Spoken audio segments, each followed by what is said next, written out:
یہ سورہ کہف ہے، اس کی بڑی فضیلت ہے۔ حدیث میں رسول اللہ صلی اللہ علیہ وسلم نے ارشاد فرمایا کہ جو جمعے کے دن سورہ کہف کی تلاوت کرتا ہے اللہ اسے دجال کے فتنے سے محفوظ رکھتے ہیں۔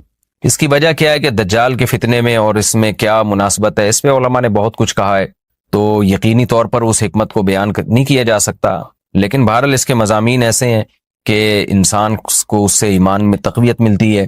اور بڑی بات یہ ہے کہ رسول اللہ صلی اللہ علیہ وسلم نے جب کسی چیز کے بارے میں ہمیں بتا دیا تو پھر ہمیں اس کی حکمت سمجھ میں نہ بھی آئے تو ہمیں بس اس پر ایمان لانا چاہیے۔ تو دجال کے فتنے سے بچنے کے لیے اگر کوئی جمعے کے دن اس کا اہتمام کرتا ہے تو انشاءاللہ اس کو فائدہ ہوگا۔ دجال کے فتنے سے بچنے میں سرسری غور سے ایک بڑی حکمت یہ معلوم ہوتی ہے کہ اللہ تعالیٰ نے بڑے بڑے قدرت کے اپنے نمونے دنیا میں دکھائے ہیں، جیسے اس میں خضر علیہ السلام کا واقعہ آئے گا، اصحاب کہف کا واقعہ، ذوالقرنین کا واقعہ، کہ کیسی اللہ نے ان کے ہاتھوں پہ اپنی قدرت کو ظاہر کیا۔ تو یہ اللہ تعالیٰ کے مختلف کام ہیں، یاجوج ماجوج کا تذکرہ بھی آئے گا اس میں۔ تو اس میں ہمیں پتہ چلتا ہے کہ اللہ کی قدرتوں میں بہت بڑی بڑی قدرتیں، اللہ مخلوق سے بھی بعض دفعہ بڑے بڑے کام لے لیتے ہیں۔ تو دجال بھی اللہ کی ایک مخلوق ہوگا، تو وہ اگر بڑے بڑے محیر العقول کام دکھا رہا ہے تو یہ اس کی علامت نہیں ہوگی کہ یہ خدا ہے۔ جیسے ذوالقرنین سے اللہ نے بڑا کام لیا تو وہ خدا تھوڑی بن گئے، اور خضر علیہ السلام کے ذریعے اللہ نے مردے کو زندہ ایک جو ہے نا وہ دیوار کو سیدھا کروا دیا اور تختہ جڑوا دیا، اور کچھ انہوں نے اللہ کے بتانے سے غیب کی خبریں بتا دیں، تو اس سے وہ خدا تو نہیں بن گئے۔ اور جو اس طرح اصحاب کہف کئی سو یعنی 300 سال تک غار میں سوتے رہے تو اس سے وہ خدا نہیں بن گئے۔ تو ایسے ہی دجال کے جب ہم محیر العقول واقعات دیکھیں گے تو یہ اس کی علامت نہیں ہے کہ یہ خدا ہے، بلکہ اللہ کی مخلوق ہے۔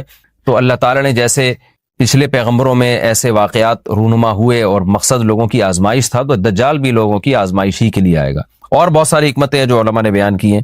اچھا، یہ جو جمعے کے دن سورہ کہف پڑھنے کی فضیلت ہے، تو یہ جمعے کی رات کو اگر کوئی پڑھ لے تو بھی یہ فضیلت حاصل ہو جائے گی، تو کیونکہ روایات میں جمعے کی رات کا بھی تذکرہ ملتا ہے اور جمعے کا بھی تذکرہ ملتا ہے۔ الحمدللہ الذی، تمام تعریفیں اس اللہ کے لیے ہیں، انزل علی عبدہ الکتاب، جس نے اپنے بندے پر کتاب کو نازل کیا، ولم یجعل لہ عوجا، اور اس کتاب میں اس نے کوئی کجی نہیں رکھی۔ یہ قرآن کا کمال ہے، آپ الحمد سے لے کے والناس تک پڑھیں، 2 اور 2 4 کی طرح اس کی آیتیں اور اس کے مضامین سمجھ میں آتے ہیں۔ قرآن کے علاوہ کوئی بھی مذہبی کتاب آپ پڑھ لینا تو آپ کو سمجھ میں نہیں آئے گی کہ یہ کیا کہا جا رہا ہے اس میں، اور وہ باتیں نیچر کو اپیل بھی نہیں کریں گی، اور انسان وسوسوں کا شکار ہو جائے گا اور مصیبت میں پڑ جائے گا۔ لیکن قرآن کے دعوے کتنے واضح ہیں، اور دعووں میں تناقض نہیں ہے۔ قرآن نے کہا خدا ایک ہے، ہر جگہ یہی کہا کہ ایک ہے۔ محمد صلی اللہ علیہ وسلم کو کہا کہ نبی ہیں، بشر ہیں نبی ہیں، تو بشریت کو ثابت کیا قرآن نے۔ جہاں نبی صلی اللہ علیہ وسلم سے اوٹ پٹانگ معجزوں کا مطالبہ کیا گیا تو بتا دیا گیا میں بشر ہوں۔ ایک ہی دعویٰ رہا ہے مسلسل شروع سے آخر تک، اور آخری نبی ہونے کا جب دعویٰ کیا گیا تو آخری ہی، یہ نہیں کہ پھر قرآن میں اشارے دے دیے ہوں کہ کوئی اور نبی بھی آئے گا۔ تو تناقض نہیں ہے قرآن میں۔ نماز کو فرض کیا تو نماز فرض ہے۔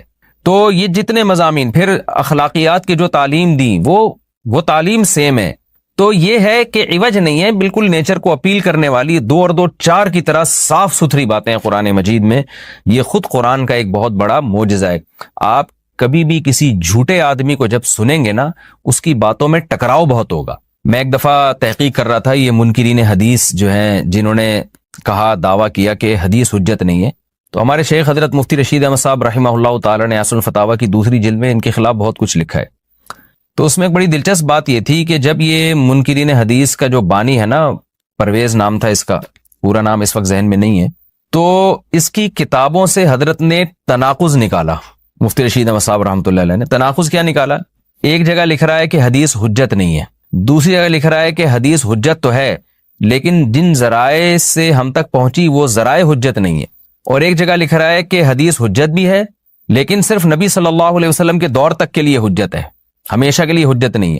تو ایسے کئی تناقض، تو اس میں حضرت نے لکھا کہ اس سے پتہ چلتا ہے کہ یہ بیچارہ خود اس کو پتہ نہیں ہے کہ یہ اس کا دعویٰ کیا ہے، یعنی اس سے صاف واضح ہوتا ہے کہ ان کا مقصد صرف اور صرف ہمیں اسلام سے ہٹانا ہے، اور حدیث کو مشکوک قرار دے کر، کیونکہ زیادہ تر جو قوانین ہمیں اسلام کے ملتے ہیں وہ تو قرآن میں بہت کم ملتے ہیں، وہ تو احادیث میں ملتے ہیں۔ قرآن مجید میں اللہ تعالیٰ نے وہ لوگ جو مومنین کو اذیت دیتے ہیں، تکلیف دیتے ہیں، ان کے لیے دنیا اور آخرت میں عذاب کا وعدہ کیا ہے۔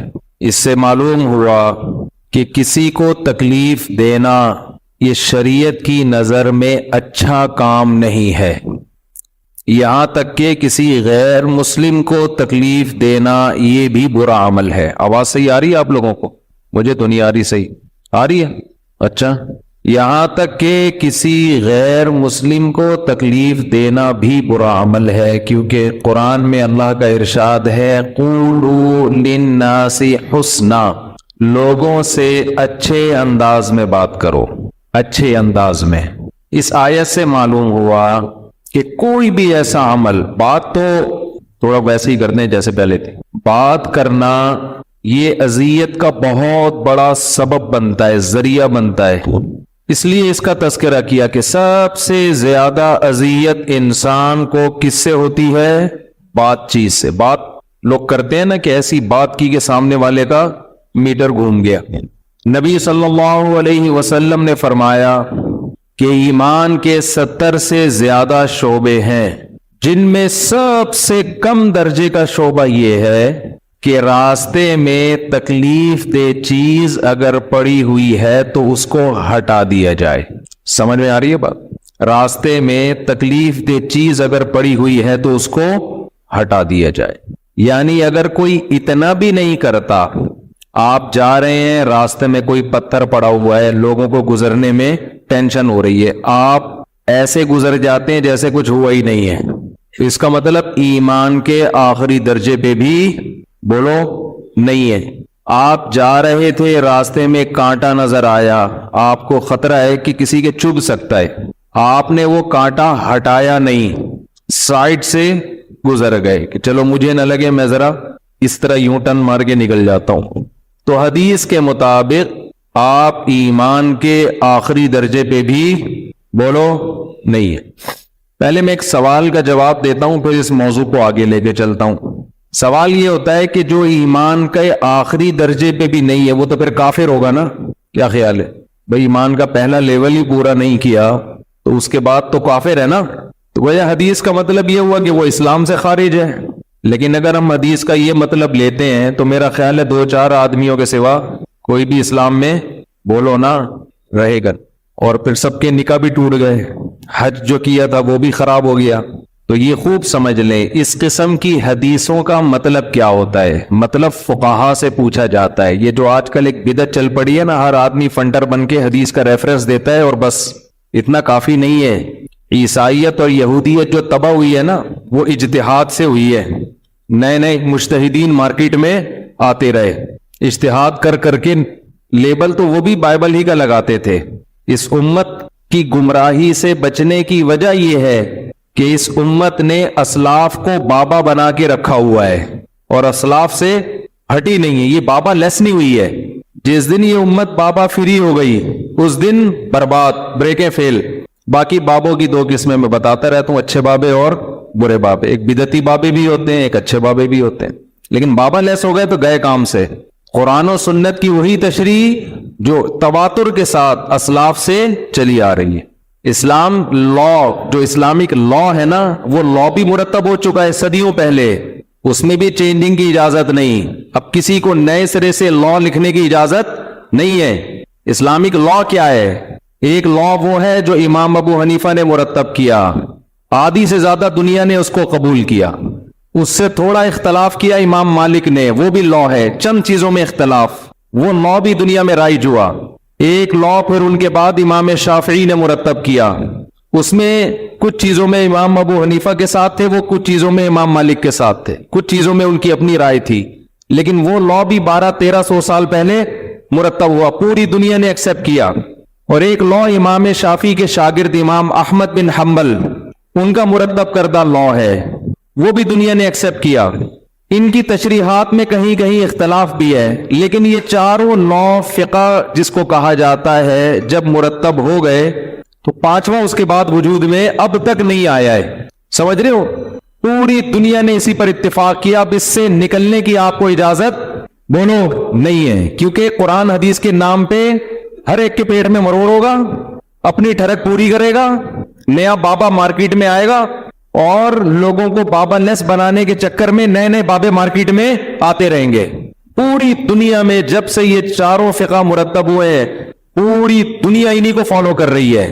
نبی صلی اللہ علیہ وسلم نے فرمایا میری امت گمراہی پہ کبھی جمع نہیں ہوگی. اسلامی تاریخ میں جتنے بڑے بڑے ہیرو پیدا ہوئے ہیں سب یا تو حنفی تھے یا شافعی تھے یا مالکی تھے یا حنبلی تھے.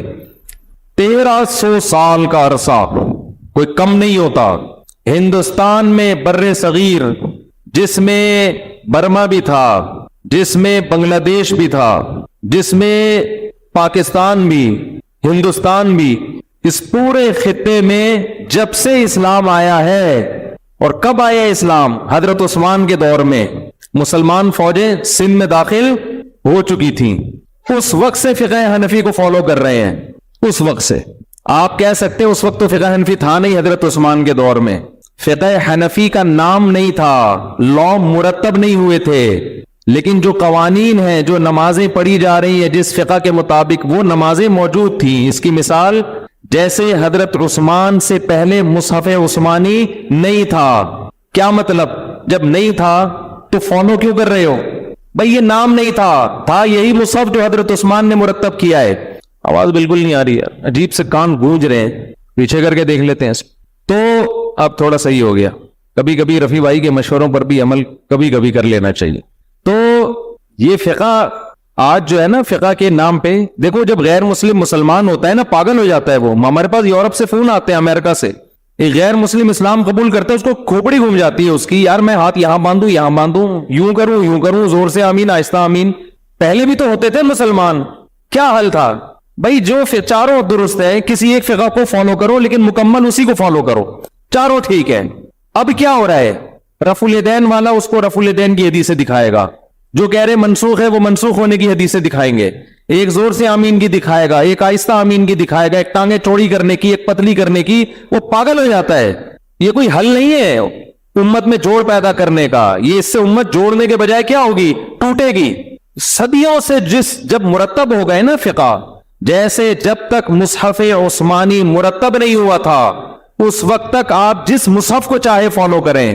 حضرت عائشہ کا قرآن اپنے پاس الگ تھا ترتیب کے لحاظ سے, عبداللہ بن مسعود کے پاس الگ مصحف تھا, حذیفہ ابن یمان کے پاس الگ مصحف تھا, زید ابن ثابت کے پاس الگ مصحف تھا. ہر صحابی نے اپنے حساب سے قرآن کی آیتیں ترتیب دی ہوئی تھی, مرتب کر کے اپنے پاس رکھا ہوا تھا. لیکن اس سے ڈر یہ تھا کہ بعد میں امت اختلافات میں ڈیوائیڈ ہو جائے گی. حضرت عثمان نے جوڑنے کے لیے کیا کیا؟ ایک مصحف مرتب کر کے سب کو آگ لگا دی. سب میں سمجھا پا رہا ہوں اپنی بات؟ ٹوٹے نہیں امت. کتنا بڑا احسان کیا امت مسلمہ پر, کتنا بڑا احسان. یہی احسان چاروں ائمہ نے بھی کیا ہے. بہت اختلافات تھے تابعین کے دور میں, صاحب جس کے پاس جو حدیث پہنچی اس نے فالو کرنا شروع کر دیا. ایک کے پاس ایک حدیث پہنچی ہے, دوسری نہیں پہنچی, اس کی رائے دوسرے سے مختلف.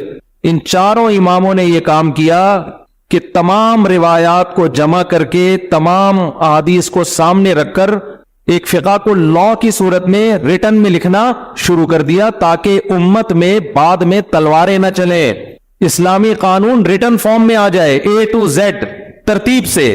تو جب سے یہ مرتب ہوا باقی ہر چیز کو امت نے آہستہ آہستہ چھوڑ دیا. آج سعودی عرب میں فقہ حنبلی ہے, ملیشیا میں فقہ شافعی ہے, UAE میں فقہ مالکی ہے, بعض جگہوں پر شافعی ہے. جب سے اسلامی حکومتیں آئی ہیں ایک فقہ کو فالو کیا گیا ہے. پاکستان میں چونکہ ایک فقہ نہیں ہے, آئین میں لکھا ہے قرآن حدیث کے خلاف کوئی قانون نہیں ہوگا, یہ مبہم ہے. نتیجہ کیا نکلا؟ جنرل مشرف نے قرآن حدیث کی تشریح اپنے حساب سے کروائی. ہر آدمی جو بھی, جنرل ایوب خان نے قرآن حدیث کی تشریح بولے اپنے لحاظ سے کر, پورے آئلی قوانین کا بیڑا غرق کر دیا. پاکستان کے جو طلاق اور عدت کے قوانین ہیں نا آئلی, وہ قرآن و حدیث کے اگینسٹ ہیں. سمجھتے ہیں کہ نہیں سمجھتے؟ نہیں یاری سمجھ میں, بالکل قرآن و حدیث کے کیا ہے وہ اگینسٹ. اسے کوئی بھی نہیں مانتا, خود جج بھی نہیں مانتا ہوگا اس کو, لیکن لا بنا ہوا ہے. یہ بڑا ظلم نہیں ہے کہ وہ قرآن حدیث کے خلاف ہے, بڑا ظلم یہ کہ لیبل کس کا لگا ہوا ہے؟ بولتے کیوں نہیں قرآن؟ وجہ کیا ہے؟ آئین میں یہ نہیں تھا کہ فقہ حنفی ہوگا یا فقہ شافعی ہوگا. فقہ حنفی ہوتا تو کتابیں اٹھا کے دیکھتے, قرآن حدیث کی جو تشریح 1200 سال پہلے 1300 سال پہلے ہو چکی ہے اس کے خلاف آپ جا نہیں سکتے تھے. ایوب خان نے کیا کیا؟ اس نے کہا کہ یار یہ تو سارا اسلام آ جائے گا، یہ تو بڑا مسئلہ ہو جائے گا. تو اس نے کیا کیا؟ اس نے مصر سے مولوی منگوایا، امپورٹ کیا.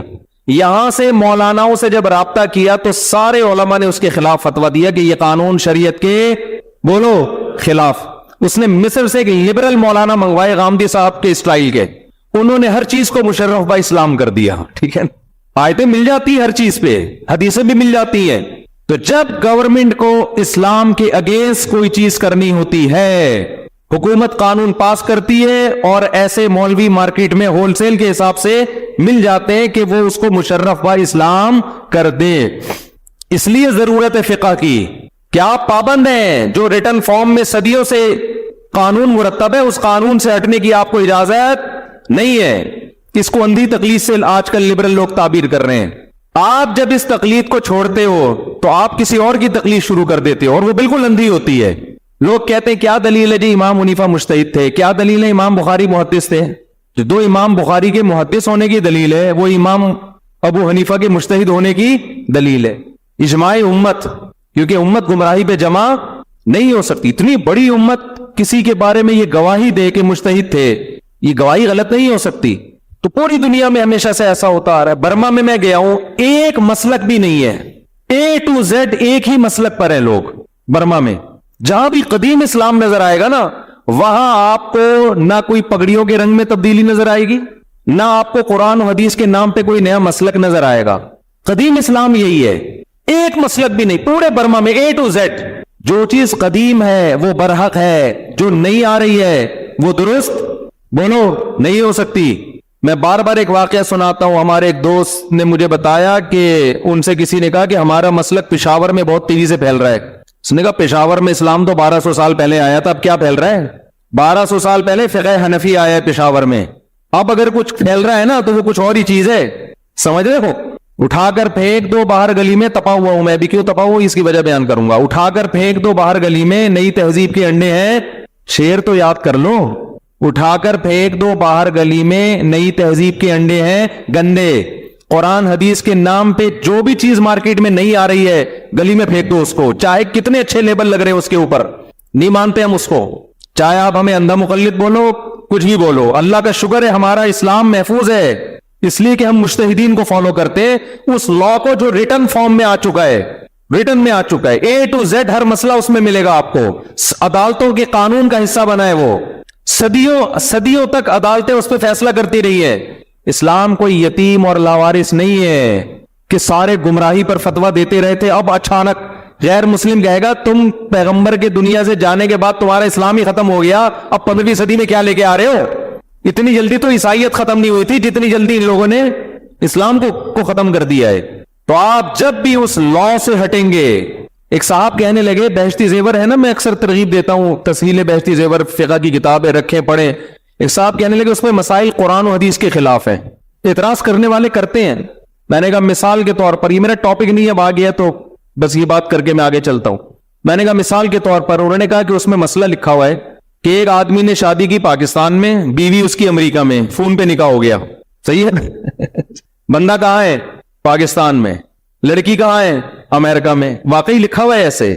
پاکستان امریکہ کی مثال نہیں ہے لیکن بہت ڈسٹینس پہ ہے کہ ان کا آپس میں ملنا ممکن ہی نہیں ہے. یہ پاکستان میں رہتا ہے، وہ امریکہ میں رہتے ہیں. نکاح ہو گیا، 1 سال کے بعد بچہ پیدا ہو گیا. تو بہشتی زیور میں لکھا ہے کہ یہ بچہ باپ کا کہلائے گا، یہ ناجائز بچہ بولو نہیں کہلائے گا. کہہ لیں یہ کیا ہے؟ وہ آپس میں ملے ہے ہی نہیں تو یہ حلال بچہ کہاں سے کہلائے گا؟ نہیں یاری بات سمجھ. اور یقین فقہ کی کتابوں میں لکھا ہوا ہے، یہ سب کتابوں میں یہ لکھا ہوا ہے کہ شوہر پاکستان میں، بیوی کہاں بولو امریکہ میں. یہ چاروں فقہ کی کتابوں میں لکھا ہوا ہے. بہشتی زیور میں تو وہیں سے لیا ہے کہ یہ پاکستان میں اور وہ امریکہ میں. سال نکاح ہوا ہے ٹیلی فون پہ، کوئی ملاپ نہیں. کیسے ملیں گے بھائی؟ سال کے بعد بچہ مارکیٹ میں آ گیا. تو شریعت کیا کہتی ہے فقہ کے مطابق؟ یہ باپ کون ہے؟ اس بچے کا باپ ہے. اس کو ناجائز کہنے کی آپ کو اجازت بولتے کیوں نہیں؟ ایک صاحب مجھ سے الجھ پڑے کہ یہ بہشتی زیور کا مسئلہ قرآن حدیث کے خلاف ہے. میں نے کہا کون سی حدیث کے خلاف ہے آپ یہ بتا دیں. کہنے لگے یہ ممکن ہی نہیں ہے عقلاً. میں نے کہا ابھی آپ کہہ رہے تھے یہ قرآن حدیث کے خلاف ہے، اب کہہ رہے ہیں کہ یہ کس کے خلاف ہے؟ عقل کے. ایک بات پہ ٹکو، باطل کی عادت یہ ہوتی ہے کبھی ایک دعوے پہ وہ ٹکتا نہیں ہے. جیسے ایک محترم نے دلیل دی نا, ہم نے کہا تھا کہ قبر کی مٹی عرش سے افضل ہے, تو لوگ کیا دلائل دیتے ہیں کہ عرش کی فضیلت کی دلائل بیان کرنا شروع کر دیتے ہیں, عرش بہت فضیلت والی. بھائی یہ فضیلت کے ہم منکر نہیں ہے, افضلیت الگ چیز ہے, فضیلت الگ چیز ہے. حضرت موسیٰ کی فضیلت پر بہت سارے دلائل ہیں, لیکن حضرت موسیٰ کیا پیغمبر سے بھی افضل ہے, محمد صلی اللہ علیہ وسلم سے؟ اس پر ایک بھی دلیل نہیں ہے. تو عرش کی فضیلت پر آپ سینکڑوں دلائل لے دو, اس سے فضیلت ثابت ہوگی, اس سے افضلیت ثابت نہیں ہوگی. افضلیت کے دلائل دو, ٹکتے ہی نہیں ہے نا کسی ایک بات. کہتے ہیں عرش اللہ کی ذات سے ٹچ ہوتا ہے, یہی ثابت کر دو کہ ٹچ ہوتا ہے. ٹھیک ہے, عرش اور اللہ کی ذات, اللہ عرش پر ہے, کما هو لائق بشانہ, کیسے ہے یہ ہم نہیں جانتے, یہ کیفیات مجہول ہیں. ہم کہتے ہیں اللہ ساتویں آسمان کے اوپر عرش ہے, عرش کے اوپر اللہ ہے, کیسے ہے ہم نہیں جانتے. قبر نبی کی ذات سے ایسے ٹچ ہو رہی ہے, مس ہو رہی ہے, اس کی کیفیت بیان کی جا سکتی ہے, عرش کی کیفیت بیان نہیں کی جا سکتی. پھر کہتے ہیں کہ تم پیغمبر کی ذات کو اللہ سے بھی زیادہ فضیلت دے رہے ہو, ہے بھائی, کہ پیغمبر کی مٹی کو اللہ کے عرش سے افضل.